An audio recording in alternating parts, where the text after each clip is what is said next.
Pour donner une idée, le fait ici de produire ces 8 tonnes jour, un bon 8 tonnes jour d'hydrogène bas carbone, par rapport à d'autres types de production d'hydrogène, qu'on dit gris, utilisant du gaz naturel, ça correspond plus ou moins à sortir de nos routes l'équivalent de 10 000 véhicules. 27 000 tonnes de CO2 qui ne sont pas émis dans des pompes. Et c'est là, dans cet empilement de membranes, que l'électrolyse a lieu. Donc en fait, on va d'une part envoyer une énergie électrique intense qui va casser la molécule d'eau, H2O, et qui va nous permettre donc d'avoir de l'hydrogène et de l'oxygène. Puisqu'on a vu l'électricité, on va voir l'eau. Les boîtes là, les parallélépipèdes blancs que vous avez ici. Donc ça, il s'agit du liquéfacteur. Devant, donc, on a les tours de refroidissement et derrière, ces gros parallélépipèdes blancs qu'on appelle des boîtes froides. C'est là que progressivement, on va baisser la température de l'hydrogène pour lui faire atteindre son point de liquéfaction. Elle est transformée en un liquide. Donc cette sphère, en fait, elle est pleine d'hydrogène liquide. Plus récemment, on utilise également l'hydrogène en tant que stockage d'énergie, parce que c'est une très bonne forme de stockage de l'énergie.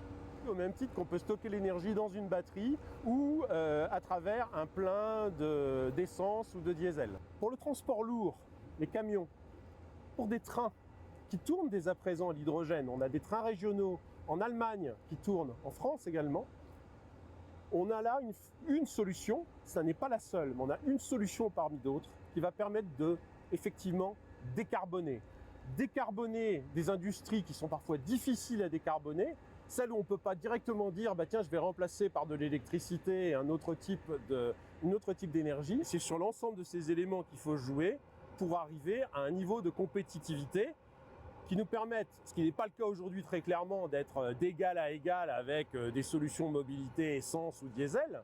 Mais à titre d'exemple, et c'est assez récent, au vu des problématiques qu'on peut connaître en Europe à l'heure actuelle, et en particulier la crise ukrainienne, aujourd'hui, en Europe, entre un hydrogène produit à partir de gaz naturel et un hydrogène produit à partir d'électricité, le niveau de prix de l'hydrogène bas carbone vert est tombé. Alors, est-ce que ce sera pérenne? Reste à voir, mais est tombé en dessous du prix de l'hydrogène produit à partir de gaz naturel. Mais qu'est-ce que vous voulez voir dans cette stratégie qui pourrait grandement vous aider au niveau du Québec? Je pense qu'il y a plusieurs éléments. Le premier, et on l'a vu en particulier sur cette unité, c'est avoir un accès fiable, compétitif à une énergie bas carbone. Et j'aurais tendance à dire que de ce côté-là, sur la partie québécoise, on est un peu béni des dieux. Ça, c'est un premier point. Le deuxième point qui me paraît important, c'est qu'on ait un support qui aille de la production jusqu'au point d'utilisation. La problématique n'est pas de produire cette molécule. La problématique, elle est de la mettre en œuvre de manière sûre, fiable, jusqu'au point d'utilisation, qui peut être un véhicule lourd, qui peut être un train, qui peut être une solution industrielle. Et ça, clairement, ça nécessite des investissements d'infrastructures. Pour le moment, l'hydrogène vert coûte encore plus cher à produire que l'hydrogène gris, donc produit à partir d'énergies fossiles.